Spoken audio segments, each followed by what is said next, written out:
پر اشرف غني د جنرال مبین ګزار او توهین دا چې خوستیانو ته یې څه پیغور ورکړی، جزئیات هم دلته وګورئ او چینل سبسکرایب کړئ. جنرال مبین خوستیانو ته د جمهوریت د ملاتړ پیغور ورکړی. تش په نوم جنرال او له زندان څخه تازه آزاد شوي مبین نن خوست کې یوې غونډې ته ویلي چې غربیان له اشرف غني څخه بابا جوړ کړی و، خو کله چې وخت راغی نو وتښتېد. هغه همداراز خوستیان د جمهوریت او ولسمشر غني د ملاتړ له امله پیغورونه ورکړي او اشرف غني ته یې د کټاسري نوم کارولی دی. مبین ویلي غني زموږ د لوګر و، خو سر پرې خوستیانو ورکوه. جنرال مبین زیاته کړه موږ چې پر خپل حکومت نیوکه کوو په دې معنا نه ده چې ترمنځ مو اختلاف شتون لري.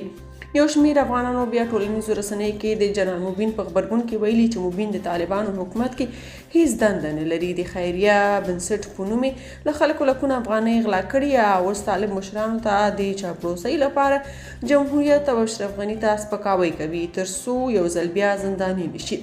خلکو همداراز د مبین د خبرو په غبرګون کې ویلي له دې ښکارېده چې طالبان کابل ته د جګړې لپاره راغلي و تر څو د میلیونونو افغانانو وینې توی کړي، خو اشرف غني بیا د وینې بهېدنې د مخنیوي لپاره له هیواد څخه لاړ.